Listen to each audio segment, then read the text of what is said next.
السلام عليكم ورحمة الله وبركاته. أصحابتي إذا دمان أنت مقعية موقعك تلقانوا والسلام يا ميلك استدلوا دافع إذا كتشوكتان وحنس خاصة والسلام يا هنالك نقوم هاد علينا يا بهوين تصنفوركس تيموينها صنفوركس وضد هذا دي يقال يا وجروب إسو تاجي ومضى الصوماليات هرمر كده وحنس خاصة جروب عن وصلوا بكليب كيجن ama aan kula hadlayaa asxaabtayda aniga iyo khaaska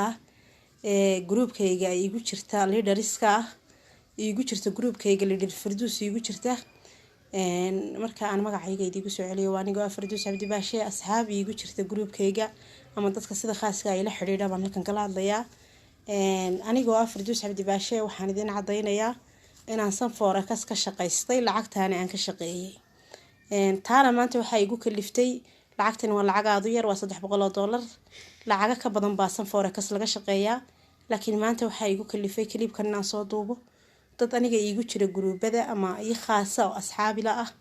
oo mar walba igu yiraahdo waxba Sanforex kama jiraan adiga maxaa ka soo galay waliga aad lacag ma ka shaqaysatay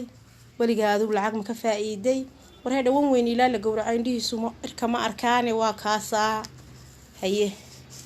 بيلو مرخاتي سو فوغيا وان تاسو wada arkaysan la bahasho qurux badan say wad cadayso ma aragtaan ya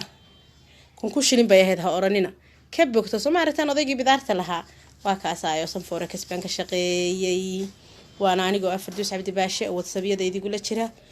habeen iyo maalin waanigi Sanforex ka soo hadli jiray de bahasha cad baa ii muuqanaysay wixii qayle iga dhacaysay wad arkayseen maantana waa taasaayo waan ka shaqaystay Sanforex alxamdulillah rabbil alamin tanaad bay in sha Allah waxaan rajaynayaa clipka xiga iyadoo $300 inaan hortiina ku tiriyo de hurdaayo hargalay weeye ka toos waxa leeyahay nin hurdo halowday danta sidaad ku heshaana waa halis ma aragtaan soo ma aragtid bahasha cad taasoo 10 midha maxaad u soo dhigatay oo adoo gurigaagii jooga weelkaagii dhaqanaya salaadaadii tukanaya aad mobilkaaga isticmaalaysid TikTok iyo status ka daawanaysid iyo baraha bulshada waxyaabaha ilaahay raali ka ahayn aad shaqaysatid oo bahasha quruxda badan taasay Firdaus Cabdi Baashe u qaylinaysi waa taasoo maanta waan hayaa alxamdulillah rabbil alamin ilaahay baan ka rajaynayaa taayay mid ka badan ba waxaan halkan si khaas ah ula hadlayaa asxaabta aniga iga khaaska ee igu dhaarin jirtay wali Sanforex lacag ma ka soo gasha iyo Sanforex adiga wax ka gala mooyaane mi wax ka soo galeen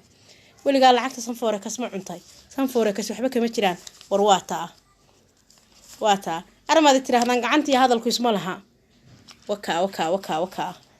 فيديو gurigayga dhexdiisaan ku duubaya waa kaasa khayr badan baan idin rajaynaya fadhiga ka kaca aad baan idin salaamaya asxaabtaydi baa tihiin waan idin jecelahay ma aragtaan ma sha Allah na idhaha marka daawataan clipka